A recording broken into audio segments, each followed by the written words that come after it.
Hello there, everyone.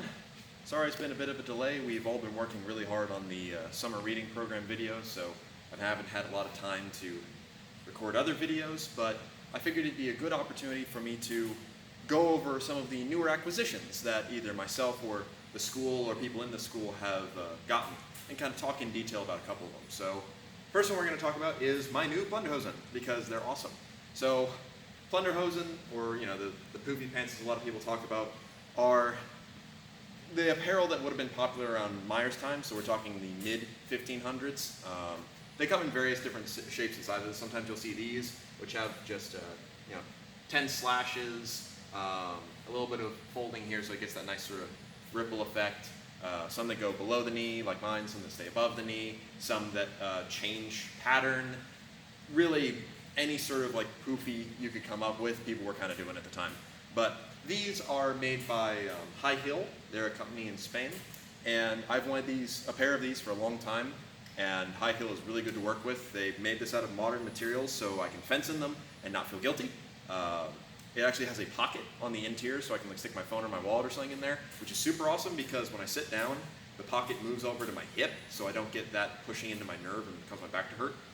Probably the biggest thing I would say about these is that they're so comfortable movement-wise. I mean, I can go for a full, deep lunge without feeling restricted. Up until this point, the only trousers I really fenced in were my Absolute Force knickers, which are awesome still. I really love them. But, I mean, compared to the mobility and all of that I get with these, it's really second to none. I actually found myself lunging a little bit deeper than I normally do when I sparred in these, and it caused me a little sore the next day, so I'm pushing myself thanks to freedom of trouser. I don't really have any complaints about these at all. The weight was not that bad. I got to pick my own colors and stuff like that. It came over ironically from Corona, Spain, so getting a package that said Corona was pretty funny. Again, no complaints. This is them having been through the wash once, and the pleating and everything is still fine. I can iron them if I need to, so yeah, 10 out of 10, they're fantastic. Next sort of item that we got is, let's go over this one. So this one's not actually mine. This is one of my students. This is the Albion Mercenary. And the reason I have this is because we recently did a lot of cutting, and so he brought his sharp, I brought my sharp. It was a grand time. Obviously, it being a Albion, it is of fantastic quality. The reason I want to talk about this, though, is that the Mercenary, a little bit of an odd sword in regards to the other lineup. It is a longsword. I can absolutely still put two hands. It's meant for two-hand cutting, but it's not a particularly long sword. Compared to most of my other swords, for example, here we go. This is the Steel Techniques Steel Techniques from VB, which is on the shorter side. It's a little shorter than my Albion Liechtenauer. This is still shorter than that, both in grip and in tip. So it's on the shorter side. It's pretty comfortable to wield with one hand. Not a whole lot of complaints there. But really, probably the coolest bit about this is its blade profile. Hopefully you guys can see it there. It's very thick at the tip. It is not that thin blade all the way through. It's kind of wide and flat down here, and then it thickens up as it gets to the tip, which really gives it a nice, nasty thrust. It's pretty comfortable. It cuts wonderfully. I enjoy it quite a lot. I know that Peyton, who owns it, enjoys it quite a lot, and thankfully I get to play with it for a little while. But yeah, just a fantastic sword and a bit of an oddball. I will say, as like a daily carry, this is quite comfortable because it's just long enough that I don't feel like I'm, at a disadvantage if I were to go up against someone with a long sword. I can put two hands on it, but I can also use it comfortably one-handed. This is probably the closest thing to that anachronistic term bastard sword or hand and a half, where it's really kind of meant to be used one way or the other. But yeah, so that's the Albion Mercenary, which is pretty awesome. So, next on the list, we go from something that's really cool and practical and awesome to something that is completely non-practical but still really cool, which is this guy. So, you all probably know what this is. This is a flail. Now, this is not a historically made flail. It is real. This head is probably close to about 2 pounds in weight, and it is just solid iron. The chain is iron, it connects to this wooden haft. It's pretty hefty. I mean, when I give it some momentum, I'm gonna go with it pretty much. So, was this weapon real? Yes and no. We do have depictions of it, but it kind of only pops up for a little while and then disappears again. So really what you could say is this was a cool idea that popped up, people tried it out, didn't like it, so it didn't go any further. There's a bunch of other weapons throughout history that are pretty much the same in that regard. For example, we had things like breech loading technology way, way before the modern era, but it never really took off then because it just wasn't as efficient as what they had at the time. Or, for example, air rifles. The Austrian army was using air rifles in the War of Secession, but they just didn't take off on the grand scheme because they were too complicated. So this guy he's a fun piece to have on the wall because when people think of the brutality of medieval warfare, this is what they think of. But I will tell you right now, I am probably the only person in my school that I would trust to swing this around, because once you get it going, it's going.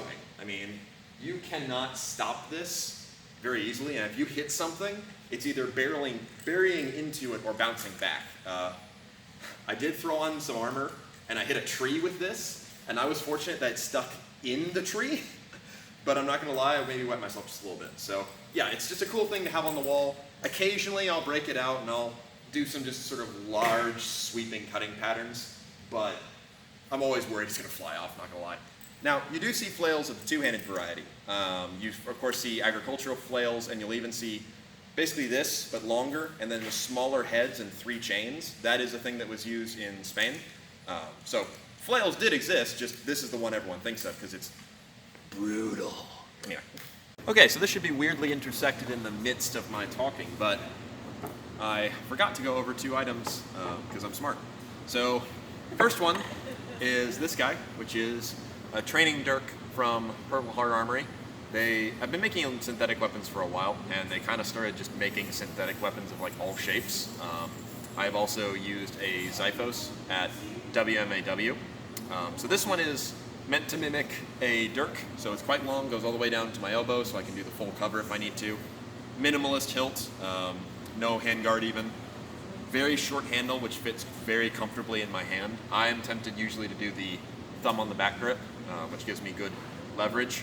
And of course, it being made of synthetic material, it's completely okay for us to spar with the Rawling Synthetics or Black Fencer synthetic basket hilts. So picked up that, and I'm super, super happy with it. Haven't gotten the chance to spar too heavily with it, but judging on the damage to the Xiphos after I stabbed people in armor with it, I don't expect any difficulty here. So that's pretty cool. The next thing I got was this guy, the Bollock Dagger, who appeared in our video for the summer reading program. So this was one that I wanted for a long time because I've wanted a dirk, and I've also wanted a more showy medieval dagger for when I'm either squiring or what have you. So getting this was pretty important to me. And it also is a very good one because it's from Todd's Workshop. Specifically, I believe this is actually from Todd Cutler, but Todd's Workshop, it's all the same guy. Todd's awesome. But the cool thing about this guy is, one, not too long, nice comfortable sort of length. It's a very well made blade, and the handle is very comfortable. I decided to go with one of the simpler ones because he has a couple on offer. I went with one of the simpler ones because I liked a less complicated handle, and I also wanted a smaller handle, but it fits really well in even my big hand, but it fits tightly, so it's not oversized. Again, I like putting my thumb on the back. When I have it in sword grip, I tend to hold it a little more sideways because, bollocks get in the way. We've all had that problem. But it also came with a very, very nice sheath that I really enjoy. It's just cool. And when I have it attached to my belt, this is out and going, which is great to have on a dirk.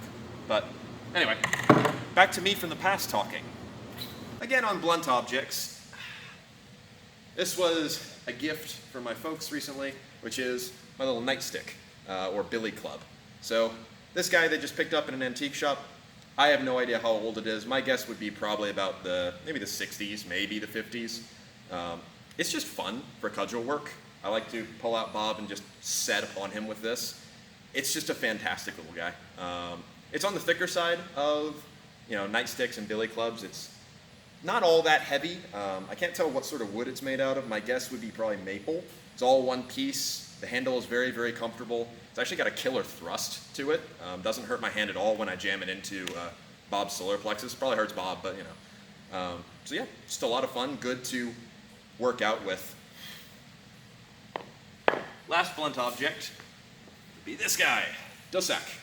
So you've probably seen or heard me mention Dusak a couple times. This is kind of what most of the HEMA world thinks of as Dusak, which is the leather trainers.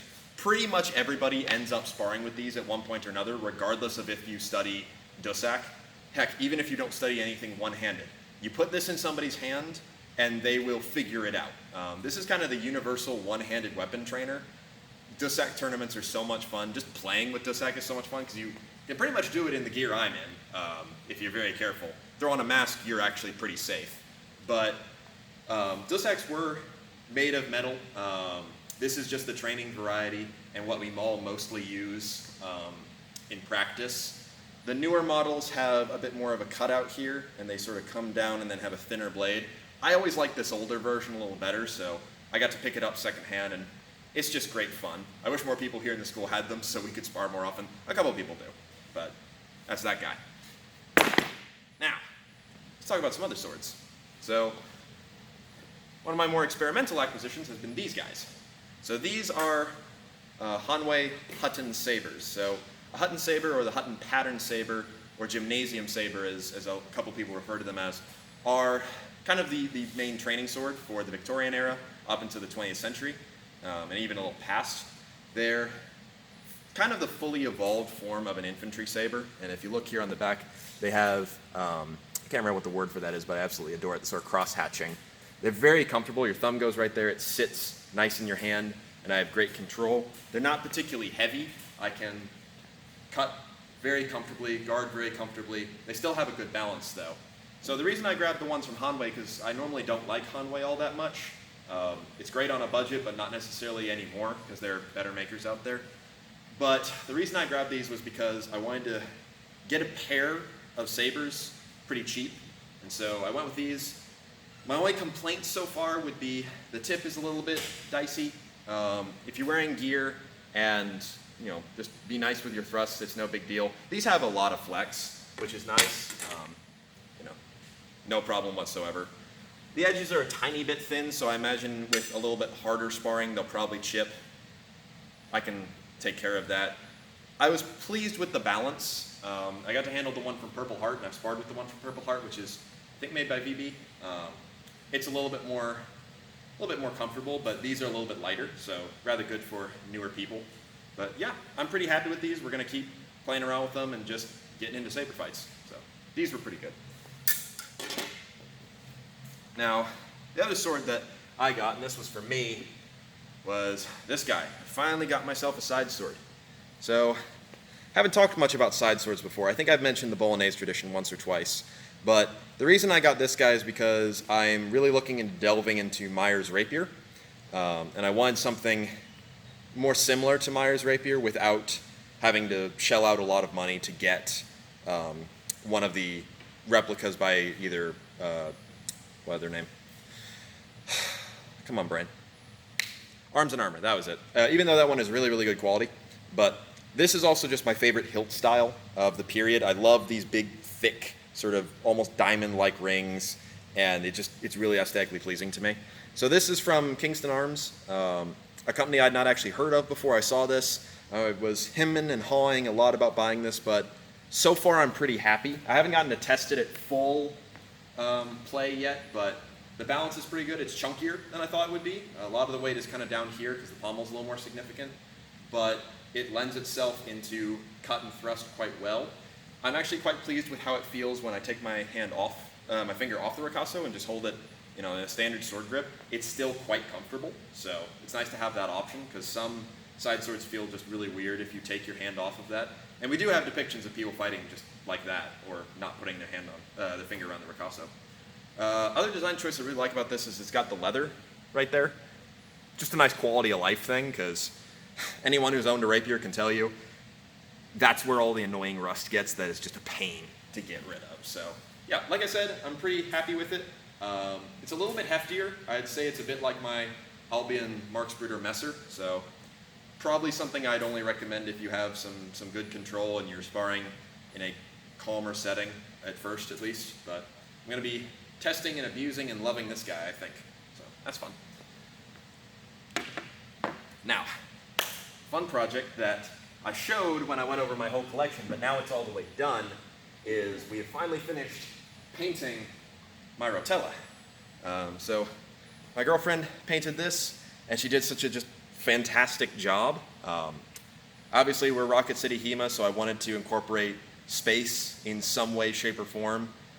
So what we did is we went for this sort of compass rose looking sun, the moon, and then those stars. So this is all painted, but the stars are actually stickers, like bumper stickers that they put on, and then she shellacked it over top. So now it sticks. It's got a nice covering. So that's really, really awesome. And I have no idea how she managed to make the pattern of stars look both random and yet also balanced. It's just artist magic, but enjoy it while it's pretty, because it's gonna chip over time, but I am just so in love with this pattern, and it looks fantastic. I'll probably do a video on rotella soon, because I adore it, so that got finished.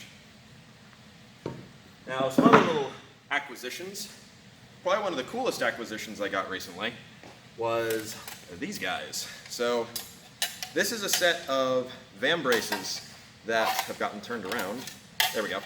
This is a set of VAM braces. I don't know who they were made by, but they're very good quality, honestly. They fit together, which is pretty cool. So as you can see, there's leather that points onto the elbow cup. They're a little big for me if I'm not wearing my, my gambeson, but it just sits very comfortably there. It's even got points up here, so if I had a full floating arm harness, I could wear these no problem. And I probably will find a way to do that.